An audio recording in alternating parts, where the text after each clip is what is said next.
અરવલ્લી જિલ્લાના મેઘરજ તાલુકાના અંતરિયાળ વિસ્તારમાં આવેલ વેડી ડેમના ફિશરીઝ ફાર્મ ઉપર લાઇટ, પીવાના પાણી, ટોયલેટ સહિત પ્રાથમિક સુવિધાઓનો અભાવ સહિત અનેક બેદરકારીઓ સામે આવી છે.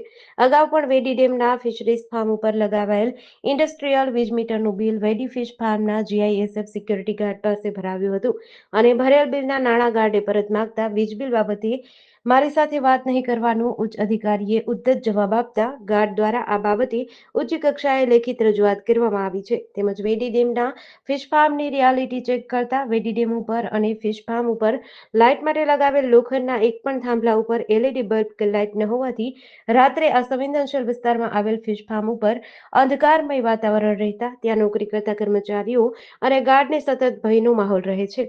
ફિશ ફાર્મ ઉપર આવેલ એક ક્વાર્ટર્સમાં યોગ્ય લાઇટિંગ કરવામાં આવ્યું નથી અને વર્તમાન સ્થિતિમાં પણ લાઇટના વાયરો ખુલ્લા લટકતા જોવા મળી રહ્યા છે.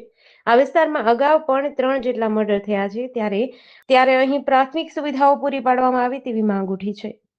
જે જીડીસીની ટીમ અત્યારે મેઘરજ તાલુકાના અંતરિયાળ વિસ્તારમાં આવેલ વૈડી ડેમ ઉપર પહોંચી છે, જ્યાં આપ જોઈ શકો છો કે જે ફિશ ફાર્મ મત્સ્ય ઉછેર કેન્દ્ર માટે જે 24 કરતાં વધુ સંપ બનાવવામાં આવે છે, જે સંપમાં મત્સ્ય ઉછેર કેન્દ્ર શરૂ કરવામાં આવ્યું છે અને આ મત્સ્ય ઉછેર કેન્દ્રના સંપમાં માછલી ઉછેરીને સભાસદોને અથવા કોઈ સંસ્થાઓને અથવા એનજીઓને વિતરણ કરવામાં આવે છે. ત્યારે આ સંપ જે સંપમાં હાલ એક કરતાં બીજા અન્ય કોઈ સંપમાં કોઈ પ્રકારની જે સંપના ઉપર જે 24 કરતાં વીજ થાંભલા લાઇટની વ્યવસ્થા માટે લાગેલા છે, તેના ઉપર પણ એક પણ પ્રકારનું બલ્બ કે એલઈડી લાઇટ પણ દેખાતું નથી. અને જે આપ જોઈ શકો છો કે જ્યાં પાણીની વ્યવસ્થા છે, જ્યાં પાણીના સંપ બનાવેલા છે, ત્યાં પાણીના સંપના નજીક જે આપ જોઈ શકો છો કે ત્યાં ઇલેક્ટ્રિકના જે વીજળી આવે છે, બલ્બ શરૂ કરવા માટે, લાઇટ શરૂ કરવા માટે તે વાયરો પણ ખુલ્લા રાખવામાં આવ્યા છે અને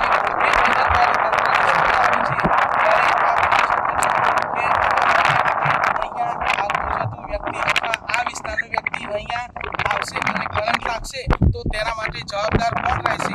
આ સંવેદનશીલ વિસ્તાર છે. આ વિસ્તારમાં અગાઉ પણ 3 જેટલા મર્ડર થઈ ચૂક્યા છે.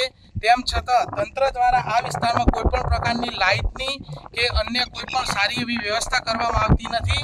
ત્યારે તંત્ર દ્વારા આ સંવેદનશીલ વિસ્તારની પરિસ્થિતિને વાકેફ થઈ તાકીદે લાઇટ તેમજ અન્ય સુવિધાઓ કરવામાં આવે તેવી આ વિસ્તારના પ્રજાની અને અહીંયા નોકરી કરતા ગાર્ડ અને સિક્યુરિટીની માગણી છે.